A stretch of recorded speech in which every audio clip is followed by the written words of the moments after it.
Hi there, I'm Professor Blackmore, and I want to welcome you back to my channel and to another episode in my ProfessorBlackmore.com e-trial notebook podcast series. And today, I'm coming back to you to demonstrate some of the things you'll find in section 1, which is the plan section of the PDF version and the OneNote version of the ProfessorBlackmore.com e-trial notebook template, as well as some practical uses using our sample automobile bicycle collision case entitled Winters versus Ramirez.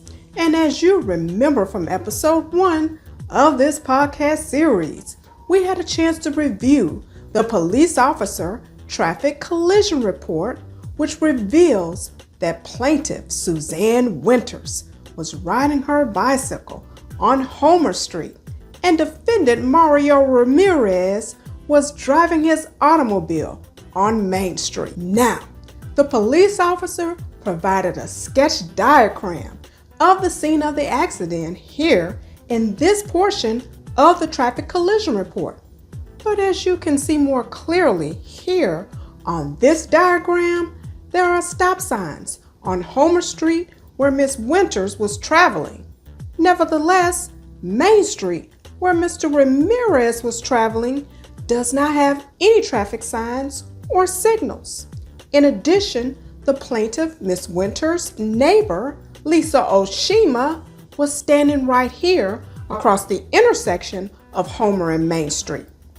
And as Miss Winters proceeded across the intersection, Mr. Ramirez collided into her bicycle. Now, Miss Winters alleges that Mr. Ramirez was speeding and was not paying attention to the roadway. And as such, Miss Winters wants Mr. Ramirez to compensate her for the cost of her bicycle, her medical bills, lost wages, loss of earning capacity, pain and suffering, mental anguish, etc., etc. But on the other hand, Mr. Ramirez alleges that he had the right of way and that Miss Winters ran the stop sign, causing her own damages.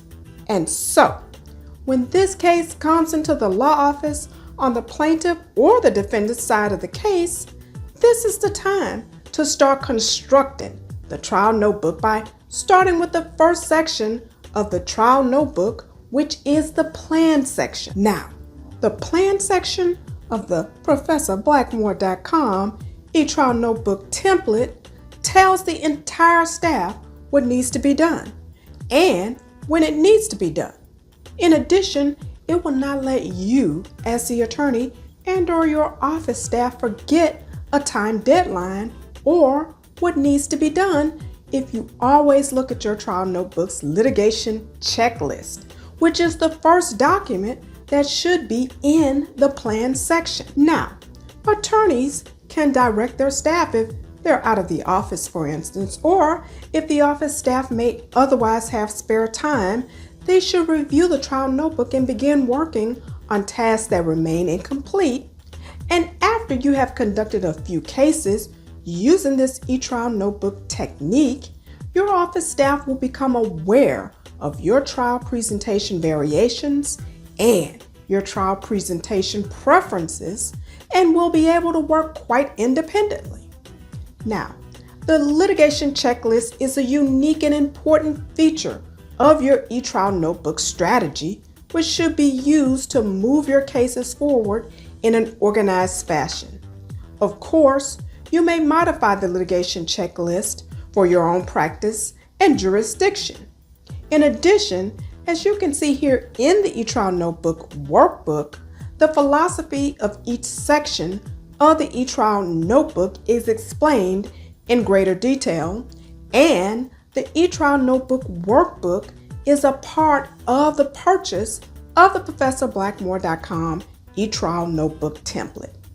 Now, let's move forward to section 2 of the Professor Blackmore e-trial notebook template, which is the summary section. Now, the summary section is where you go when you want to refresh your memory about the case. The following items should be placed in the summary section, which will always allow you to refresh your memory about the case. And these 4 items include a one-sheet summary of the case. And when I say one sheet, that means one sheet front and back.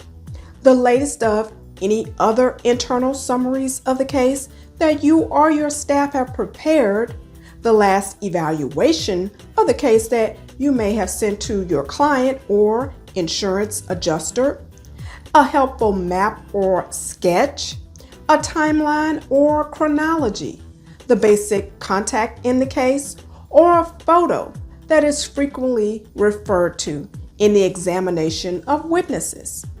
In other words, the most basic visual item or exhibit that is going to drive much of what you do can be copied and placed here. Now, for this case, a great amount of time will be spent discussing this diagram. So, this would be my map, sketch, or photo of this case. And as you can see here on the cover of the PDF and OneNote versions of my eTrial Notebook template, a sample photo like this could also be a helpful map or sketch or photo included in the summary section. And so in order to create this effect here on the cover, you have 2 images here. You have this binder image, and then you have the diagram on top of the binder. And so to create this, it would be necessary to right-click on the image for the binder image, and then click on the selection here that says Set the image as background. Now, that will cause the binder image to be in the background. And after that, I can insert the diagram image on top of the binder image. And to do that, you just want to select the Insert menu, then select Pictures, then select From File, and then you want to navigate out to the location and select your desired image. Upon doing so, you can now type text on top of the images to finish the cover. So, you can also have a copy of this same image or photo in your summary section as well to refresh your memory about what this case is about. Now, the summary should be limited to 1 page because nothing works better to clarify the mind than the act of tightly summarizing the case on 1 sheet, front and back, which forces you to organize your own thinking about what is important in the case. And if you cannot summarize the case on 1 sheet, then something is wrong with your approach to the case. Now remember, the summary section of your eTrial notebook is not a file folder to be stuffed with lots of materials. This summary section is for the items which can truly be said to be summaries of information, and some summaries may be in the form of a particular map, document, or photo that is rich in content. Now, the ProfessorBlackmore.com eTrial Notebook template includes the generic 1-sheet case summary as well as the motor vehicle accident case summary. And I personally like to use the generic 1-sheet case summary, and I include in it any issues that are raised in the motor vehicle accident case summary that are applicable. So I will just read from the motor vehicle accident case summary, and I will put those instances of information that are relevant in that 1-sheet or generic 1-sheet case summary. And I like to use the generic 1-sheet case summary for all of my cases. If there's anything in that motor vehicle accident case summary that I would like to also include, then I will just include that on the generic 1-sheet case summary. Because as you can see, the motor vehicle accident case summary includes some very useful information for a case like our sample case, Winters versus Ramirez, such as adverse driver vehicle insurer information, information about the police investigator and any police charges or tickets that were issued, the weather conditions, witness information, etc. But instead of using this motor vehicle accident case summary, I prefer to use the generic one-sheet case summary and use selected information from the motor vehicle accident case summary as needed based on the particular facts of the case. Now, as we go along in the Winters versus Ramirez case, in addition to the fact that Ms. Winters may have failed to stop at the stop sign, details about the time of day and any details about any steps Ms. Winters failed to take in order to mitigate her own damages are details that may be of note to be included in the summary for the attorney representing the defendant, Mr. Ramirez. Clearly, we never have the benefit of knowing the strengths and weaknesses of any case when it first comes into the office. Nevertheless, we do know the strengths and weaknesses of our sample case. And so for the purposes of training, let's look into the future of this case and look at some of the trial testimony to get an idea about some of these details. Ms. Winters, do you consider yourself a safe bike rider? Definitely. And you said that the accident occurred about 6:30 in the evening, correct? Yes, that's right. So it was dark at the time of the accident, correct? No, not completely dark. No, it was just starting to get dark. Well, the street lights had come on already, had they not? I don't think so. Well, when you saw the defendant's car coming towards you, did you see that his headlights were on? Yes. And being a safe rider, you had your bike's headlight turned on at the time of the accident, did you not? Well, I didn't have a bike. I'm sorry, I couldn't hear you, Ms. Winters. What did you say? No, I didn't have a light. I hadn't bought one yet. The bike was brand new, as I said, and I just hadn't bought one yet. Well, certainly you had reflectors on your bike so that cars would be able to see you at night. Well, I hadn't gotten any reflectors yet either. Were you wearing any reflective clothing that night? No. Well, what were you wearing? Jeans and a jacket. What color was the jacket? Black. And your jeans? Blue. Dark blue? Yes. Ms. Winters, isn't it true that this whole accident could have been avoided if you had taken some basic safety precautions? No, that's not true at all. Ms. Winters, were you riding home faster than usual on the night of the accident? No. You weren't hurrying home for any reason that night? No. Ms. Winters, do you remember having your deposition taken on September 6th of this year in my office? Yes. Your attorney was there with you? Yes. At the beginning of that deposition, you took an oath that you would answer my questions truthfully, correct? Yes. That was the same oath that you took today when you were called to the witness stand, wasn't it? Yes. Your Honor, I would like to read from the witness's deposition at page 43, lines 10 to 16. Question, do you normally feed your dog every morning? Answer, yes. Question, and did you feed your dog the morning of March 3rd? Answer, no. I was late for work and I forgot to feed her that morning. Question, so when you were riding home from work that day, were you hurrying home so you could feed your dog? Answer, yes. Do you remember being asked those questions and giving those answers? Yes. Well, then tell the jury, please, Ms. Winters, were you or were you not hurrying home that night? Well, I guess maybe I was hurrying a little bit. Any more witnesses, counsel? Yes, Your Honor. The defense calls to the stand Ms. Lisa Oshima. Please raise your right hand. Do you swear to tell the truth, the whole truth, and nothing but the truth? I do.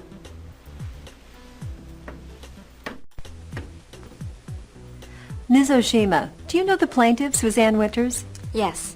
How do you know her? She and I are neighbors. Would you describe yourselves as friends? I'd say acquaintances. Ms. Oshima, on March 3rd at about 6:30 in the evening, were you walking in the area of Homer and Main Streets? Yes, I was. Would you please use Exhibit A to point out where you were walking? I was walking down Homer here, and I was going to cross Main Street this way. Did you see Ms. Winters at the intersection? Yes. Just as I was getting to the corner, I saw her coming towards me on the other side of Homer, right about here. What did you do when you saw her? I waved to her, and she waved back. Then what happened? She stopped at the stop sign, and as she started into the intersection, a car came around the curve and they crashed into each other. Where in the intersection did that happen? Right here. And what did you do immediately after the accident happened? I ran over to Suzanne to see if she was all right. There was another woman on the other side of the street, and she came over too. When Ms. Winters came to the stop sign, did you see her come to a complete stop? Well, I'm not sure. Did Ms. Winters take her feet off the pedals? No, I don't think so. Did you see her check for oncoming traffic? I don't remember. Now, you said a moment ago that there was another woman on the other side of the street. Is that correct? Yes. What, if anything, did the woman say about who might have caused the accident? She said Suzanne should have stopped at the stop sign. Thank you, Ms. Oshima. I have nothing further. Now, OneNote includes a lot of powerful tools, including the dictation tool, which makes completing the task of drafting the one-page summary effortless. And so again, I want to use my generic one-sheet case summary.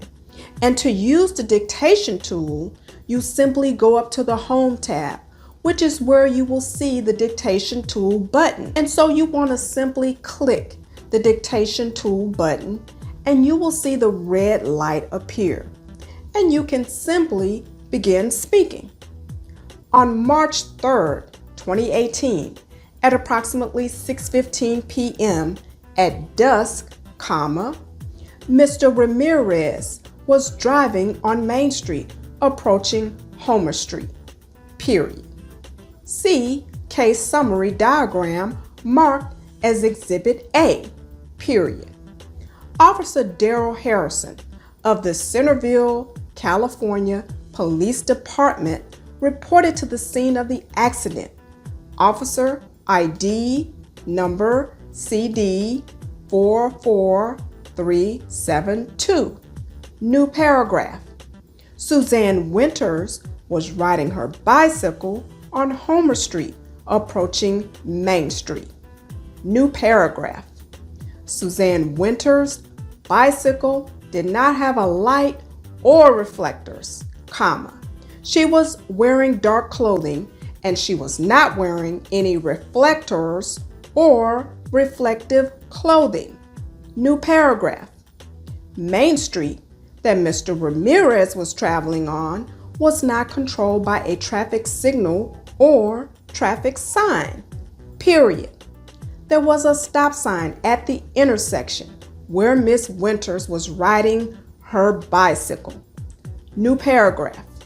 Miss Winters' neighbor, Miss Lisa Oshima, witnessed the accident and reported that she did not see Miss Winters take her feet off the pedals of the bike when she approached the intersection, period. Miss Oshima also reported that she spoke to another woman who witnessed the accident and that the other witness told Miss Oshima that Miss Winters did not stop at the intersection. New paragraph. Mr. Ramirez reported that Miss Winters darted out into the intersection and he could not see her until it was too late, at which time Mr. Ramirez and Miss Winters were involved in the collision, period. And so, as you can see, this is just one of many powerful tools included in OneNote. And I use it to organize every aspect of my daily life, from my work in organizing lesson plans, to trial litigation strategy, to my grocery shopping list. And so now, when I come back in the next episode of this podcast series, I will demonstrate some of the things you'll find in Section 3 of the ProfessorBlackmore.com e-trial notebook template, which is the pretrial orders section, as well as some practical uses using our sample case, Winters versus Ramirez, at which time I will demonstrate even more powerful tools included in the OneNote application. But in the meantime, if you might consider constructing your own e-trial notebook, the OneNote version, or even the PDF version at your next trial, or if you have any questions, please let me know by leaving your questions or comments in the comment section below. And if you enjoyed these tips, I hope you'll also give me a big thumbs up. And I hope you'll also consider donating to this episode and my entire channel by donating to the Professor Blackmore Cash App. And I hope you'll also subscribe to my YouTube channel and set your notifications, and then be sure to select and specify your notifications so you'll be notified whenever I come back with more law office productivity and e-trial notebook, law office automation, and paralegal tips. And if you'd like to purchase a copy of the PDF version or the OneNote version of the ProfessorBlackmore.com e-trial notebook template, please visit me on my website at ProfessorBlackmore.com. And I hope you'll also follow me on TikTok and